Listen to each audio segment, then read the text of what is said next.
All right, welcome to the finalist voting for the Maven Unicorn Challenge. Before we get started, I just wanted to welcome Branislav to his first voting call, especially since he's been doing most of the behind the scenes work on this for all of you that don't know that. So welcome, Branislav. Thank you, Enrique. Thank you, guys. No problem. So for the Unicorn Challenge, entrants were asked to analyze a data set that has information on all the current unicorn companies across the globe. And for anyone that doesn't know, a unicorn company is a private company with a valuation of at least $1 billion. So the data set had things like, their current valuation, their funding, their industry, where that company was located, and key dates like when the company was founded and when it actually became a unicorn. So with that, the task was to, as you can see here, illustrate the current landscape of unicorn companies across the globe, and then present it in the form of a single page report or dashboard. So that's the criteria that we're going to be using right now to evaluate these finalists. Now, we had a total of 240 entrants this time around, which is amazing to see. But we've gone ahead and narrowed it down to the 8 finalists that we're going to talk about now. So let's get started. Yeah, great. So I'll jump in on John here. Again, kind of with John's submissions here, it's always his kind of, I like to call it his handwriting on display, right? You can always tell certain entrants from certain people because they're all kind of similar in style and stuff. And I love it. It's clean and clear. It's really easy to interpret and see what's going on here. So kind of overall great styling and layout. Starting at the top here, kind of like how John showing that comparison of the unicorns in California to Asia is really just kind of highlighting how big that kind of share of California kind of unicorn companies is. And I also like how he's grouped, to the right there and showed the top 5 biggest investment companies. So again, some just kind of nice kind of high level pieces there. Jumping down a little bit, one of the things that I wanted to talk about here that kind of stood out was this line chart. And again, this is something that we saw from a lot of entrants. But one of the things that I liked that John really did here was calling out the most recent 4 years as being really great years for valuation, and seeing an increase in the number of companies that were valued at $1 billion or higher. And one thing to note here, and again, a lot of people did this, is that the way that the chart is set up here is it's often kind of misleading when you start to look at this as a trend over time, which again, it's something that a lot of entrants did. If you go back to 2013, that was actually when the term unicorn company was first coined. And at that time, I looked into this. There's about 39 US-based private companies that were valued over $1 billion at that time. So, based on this chart, we're seeing, closer to 10, that are being represented here. So companies like Facebook and Uber and Waze and Tableau software that were part of this list at one point, are either public now or have been acquired. So they're no longer part of this current list. So again, like the companies on this list are really just, ones that are still privately held there. So it's just it's a little bit skewed when you try to compare what happened in 2017 or 2007 or 2011 to the past couple of years here. One other piece that I thought could have been interesting to add in here was just a little bit of detail around some of the top level numbers, like total number of companies, investors, stuff like that. But overall, really, really solid submission here from John. All right, I will take Osuke's, and there were a few entries for this challenge that I would call scroll stoppers, meaning I would be scrolling LinkedIn and suddenly this submission would catch my eye and it would just force me to stop and dig in. This was one of them. I love the clean and polished design here.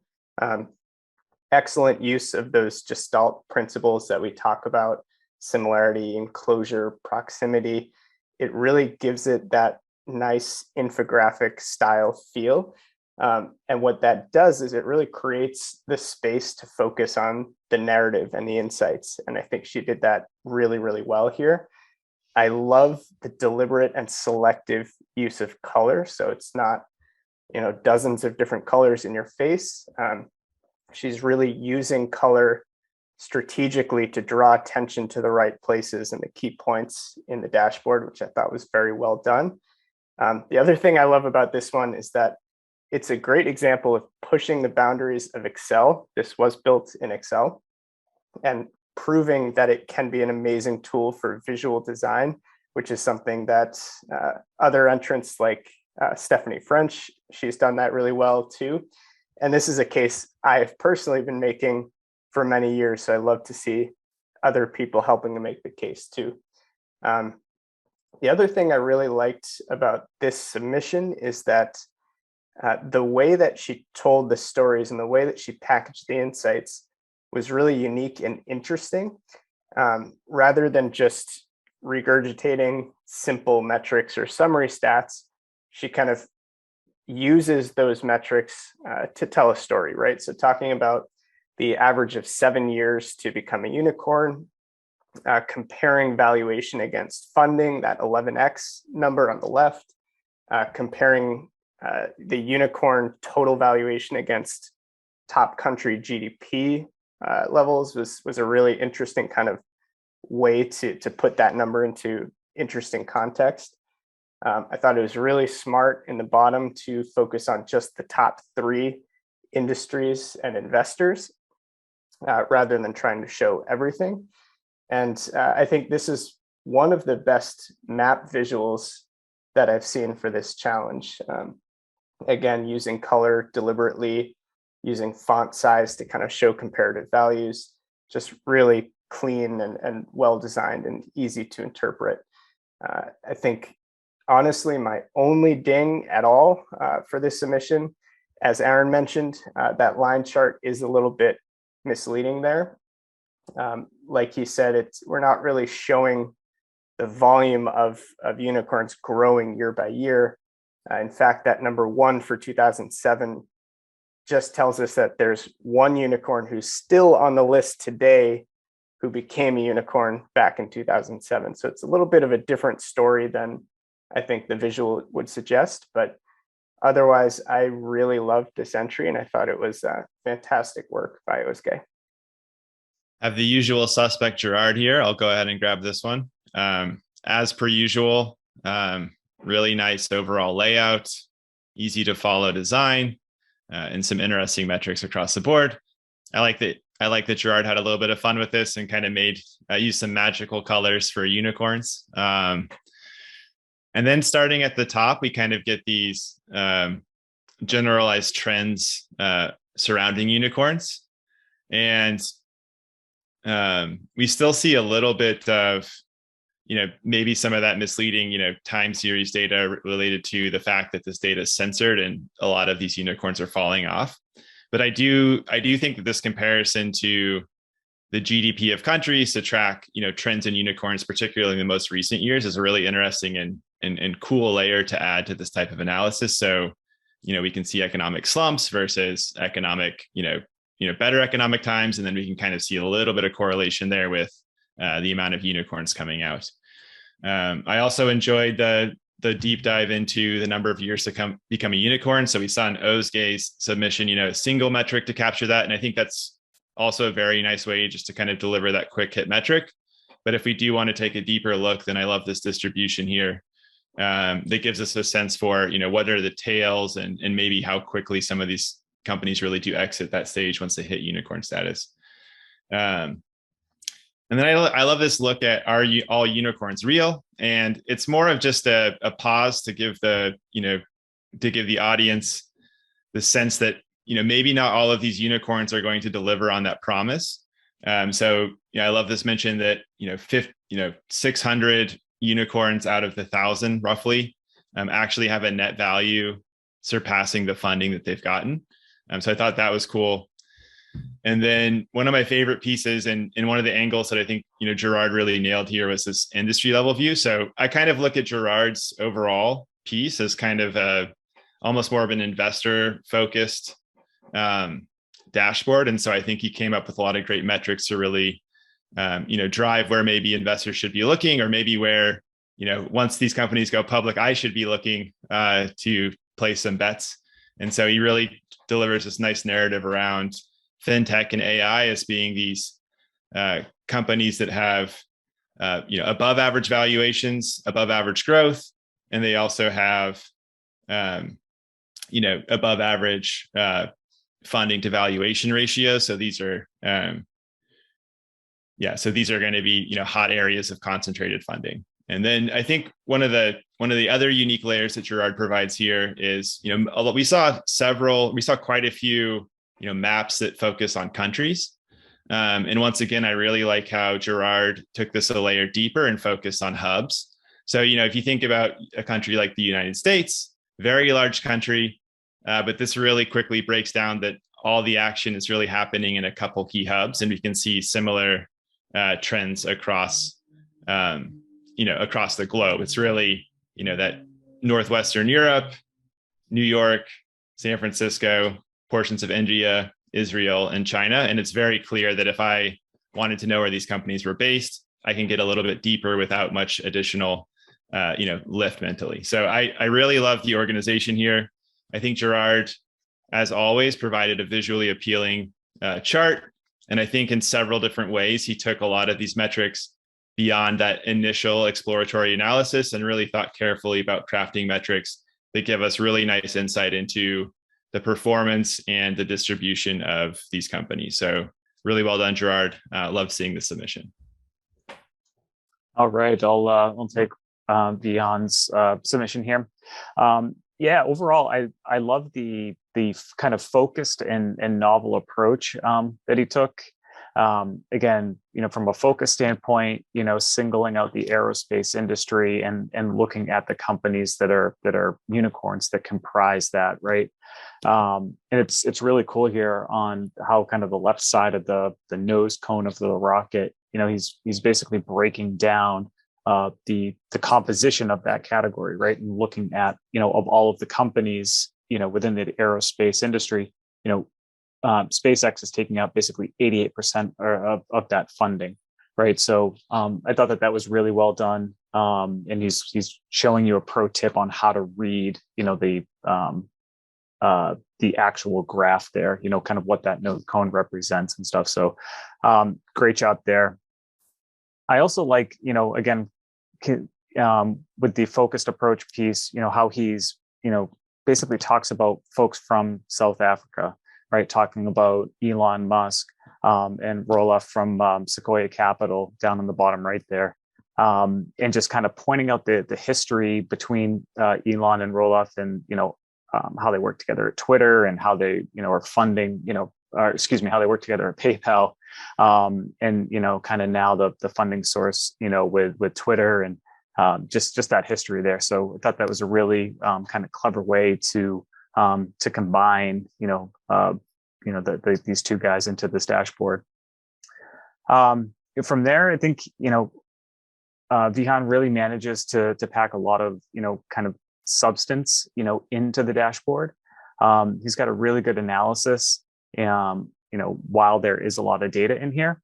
Again, I like how he's comparing SpaceX to the other kind of aerospace unicorns. But he also, kind of on the right-hand side there, underneath a really stunning looking astronaut, talks about the other companies, kind of top 5 unicorns within the data set to look at SpaceX's share, among all of those other kind of top valued unicorns. So again, thought that was really good. And overall, just from a novel, standpoint or novelty standpoint, it's really fun, to kind of look at this dashboard. Again, Chris was talking about a scroll stopper, right? And I would say, you come to this kind of a dashboard, and you're like, oh, wow, what's going on here? And there's a lot of different kind of fun and interesting insights there. Like the color of the green rocket fuel is actually, what color? It was like a salmon colored, right? So there's just some cool stuff that's kind of mixed in here. So, and then as always, extra bonus points for making me the astronaut. Pretty sweet. I've always wanted to see what I'd look like in outer space. So was going to say, always get bonus points for including these subtle Easter eggs like that. Yeah. So it keeps it fun. We appreciate it. Yeah. So again, overall, I love this. Love the approach, the layout, design, the insights, and all that stuff. So great job, Dion. So Ivan is actually a 2-time finalist now too, which also makes it clear to me that he does have a very kind of distinct style with the grayscale that he uses. And I'm actually a big fan of it. I think it makes the dashboards highly readable. They're data focused, and he's also a great communicator, which also helps. But so for his entry, what he kind of wanted to focus on was answering the question that you see at the top, which is how Norwegian unicorns compare to the rest of the world. And I think that he answered it very well. He answered it in terms of density. So they only trail behind North America with around 0.75 unicorns per million residents. They have a relatively low valuation, as you can see from the scatter plot there, and funding as well compared to other countries. But they do seem to have kind of exploded onto the unicorn scene at the same time in 2021 or in 2022, so closer to today. Now, the 4 Norwegian unicorns that he lists here, so Oda, Cognite, Tolato, and Dune Analytics, aren't part of the top 2 industries. 2 of them are from the e-commerce, and then 2 are from data management and analytics, which we kind of calls out here very nicely. And he does show in the histogram, similar to the one that Chris Brule, you were talking about, that it does take them around the same time to become a unicorn as the global average, which is also the 7 years that we saw in Özge's dashboard. So again, while this isn't particularly groundbreaking, I think that Ivan did exactly what he meant to do, which is answer that question. And I think he did it very effectively. So there's nothing that I can knock here. So great work. Okay, so I'm going to say a few words about Stephanie's dashboard. One word that immediately comes to mind is beautiful. I really like almost everything about it, even with the slightly paler theme. I can see everything clearly. Everything is clear cut. It's really easy to focus.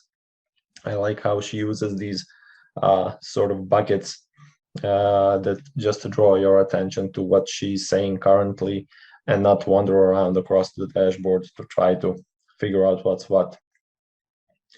Stephanie's obviously a very talented designer. Starting off the top, unlike many entries where we've seen a lot of top 5, top 10 per industry, per investor, per company, we actually see a small table which packs a lot of this information, and it's really the most important information. I love the way she uses not a lot of people did this. She uses the logos, the brand logos from these companies, and it's immediately clear who they are, where they're from, and what they do in just a small amount of space. I love also the growing column chart, to the right side. She avoided using words like total, which to a degree avoids her falling into the pitfall of which Enrique and Chris mentioned. So this is not a list of all the unicorns ever. We probably do have some companies which were unicorns sometime in this timeline, but aren't today, and therefore are not on the list. I love the emphasis on the last years. I think it does a fairly good job in showing that there is a boom of some sort, but avoids mentioning totals and bringing us to a conclusion that these companies are all the unicorns that ever existed. My probably favorite part is the second bucket. Map visuals, as we know, tend to be very striking. They are immediately capture attention, but not so here. In fact, I really like this use of a bar chart to show composition, and it's somehow just a tiny little bit more emphasized than the map itself. Map just reinforces what she's trying to say here. I really love this part. The heat map is also a very cool detail. if I have to mention something as a potentially upgradable, it's the fact that the left side of the heat map would indicate. I mean, it does make sense because of the lower number of companies at that time. They get relatively higher amount of funding. This is why we get all the dark spots over there. But as the time progresses, the heat map really comes into its own, and we clearly see fintech and software as the leaders. And finally, she mentions the investors. This is not unheard of, but I like the approach with the volume side of things, where she emphasizes the investors who made the most investments in terms of dollar amount, but also she singles some investors that may not have invested as much in terms of dollars, but made some really good plays in terms of return on investment value. Sorry. Overall, she touches all the important parts. We know who are these unicorns. We know where they are. We know something a little bit about investors.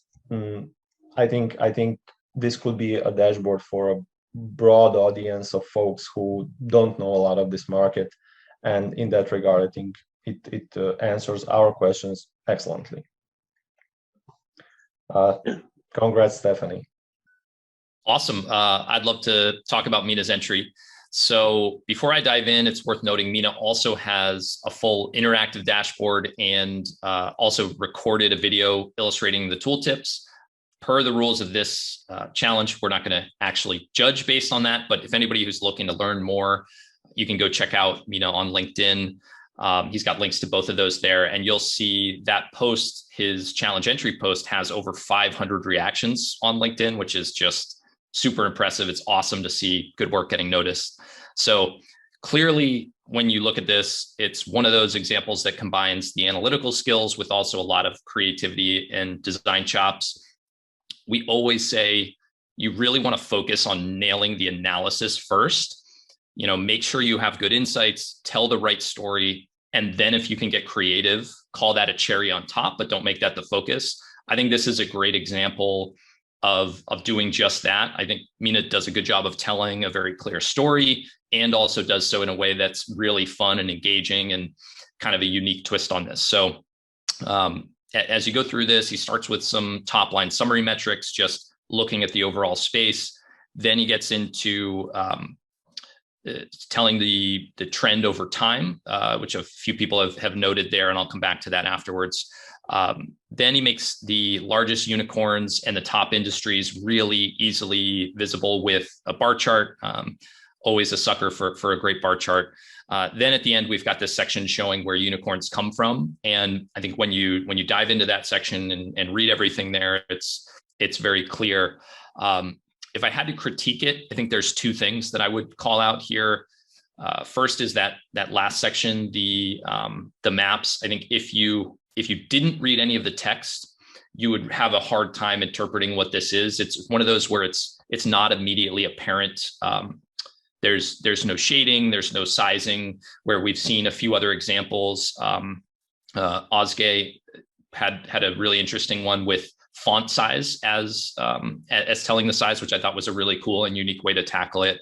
You know, other people will do shading, other people will combine it with a bar chart. So those are some examples there. And then, you know, same feedback with that trended view of unicorns by year can definitely be potentially misleading if you're not like fully getting your head around all the caveats of this data set and why, you know, there's this recent bias for a number of reasons. So overall, I'm a big fan of this one. Awesome work, Mina. Great job and keep it up. And then on to our final finalist, which is Joao. And I think he's a first-time finalist, which is awesome to see because I think he did a really spectacular job here. He starts by kind of reiterating what a unicorn company is, which we've talked about already, but he also adds the context that Aaron mentioned around when the term was coined, which was in 2013, and how there were 39 companies that were considered unicorn at that time. And then he kind of opens the door to what he's going to talk about, which is that the current landscape of unicorn companies, which is the challenge prompt, is a whole different animal, which also is consistent with the puns that you'll see that he's kind of using throughout with the whole unicorn of it all. So he starts by listing the top 5 unicorns and he has their country, their industry, and their valuation, and then points out that 14% of the unicorns alive today, and I'm glad that he did. You'll notice that in the bold kind of section there, he says 14% of current unicorn companies. So he does make that distinction that we've talked about, that we are just talking about the ones that are still considered unicorns because they are still private companies valued at over $1 billion. And he mentions that they were 14% of them were funded in 2015, which is thanks in part to an increase in venture capital at that time. And then you'll see that that column chart decreases over time as the fear of a unicorn bubble crept in. And I love this because I think it's the closest thing we got to a root cause to why the sudden spike in unicorns lately. I know Gerard also kind of tied it into GDP to kind of see if maybe there was some correlation in those trends there, but I think this was really well, especially since it's tied to the year they were funded and not when they became unicorns, which is closest to today, because that's a little bit more biased with the whole, well, yes, they haven't had time to become public yet. Now, from there, he starts, asking the question that he teased at the beginning, which is, our unicorns are as rare as they used to be now that we have over 1,000. And then he starts talking about how decacorns, which are companies valued over $10 billion, could be the new kind of elusive beast that a unicorn used to be, because only 4% of the current number of unicorn companies are considered a decacorn, which is really great. He also calls out, like many did, that the tech industries seem to have the most unicorns and that they actually receive more than 80% of the total funding, which is similar to what Stephanie kind of was highlighting with her heat map as well, that's kind of where that's concentrated. And then he has what I think is also a really great map.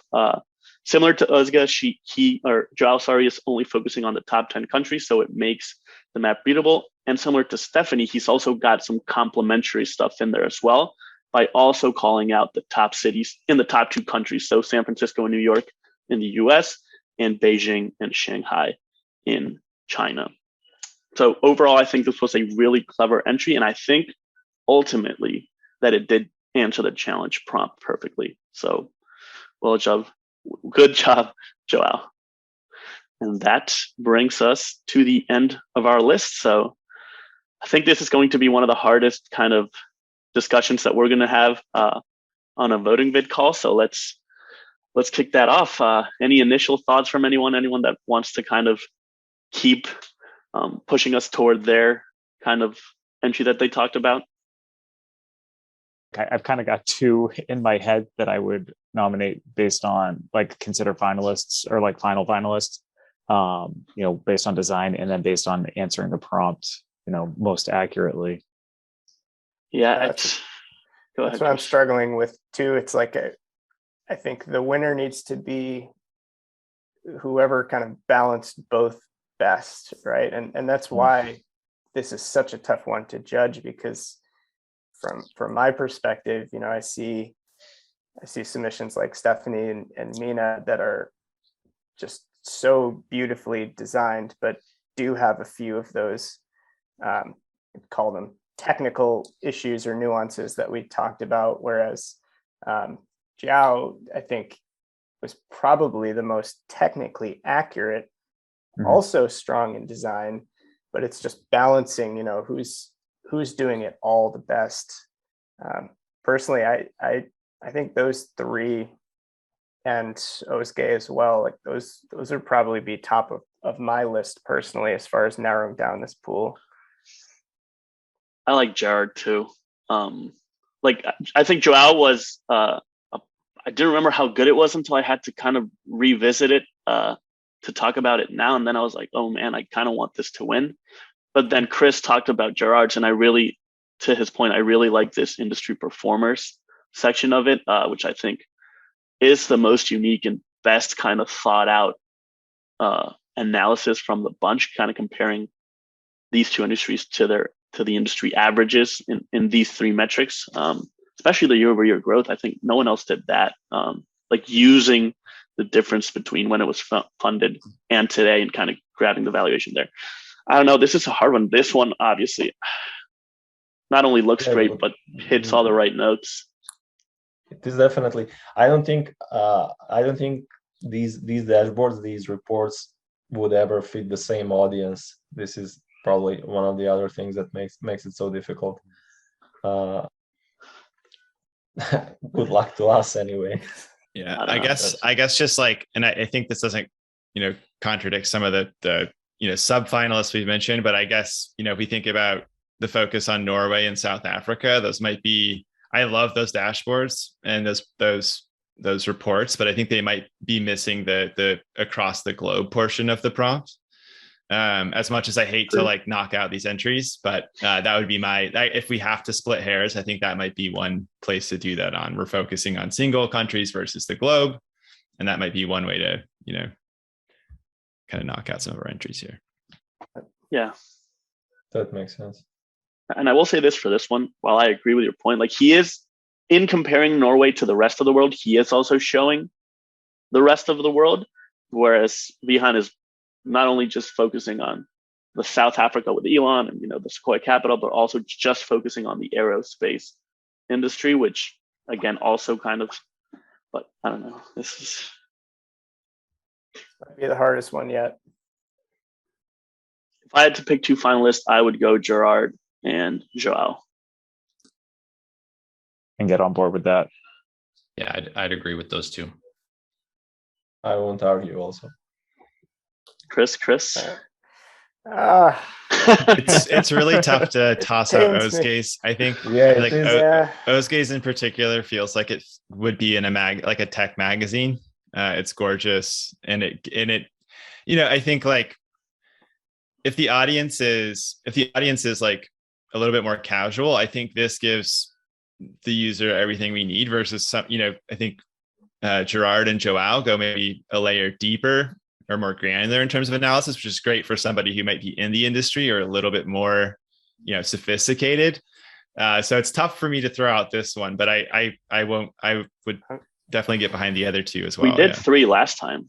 I vote we included, especially like the prompt included the term illustrate the landscape, which I think maybe puts a little bit more emphasis on the visual design component than your average prompt. So for that reason, I like including Ozgaze in final 3 as well.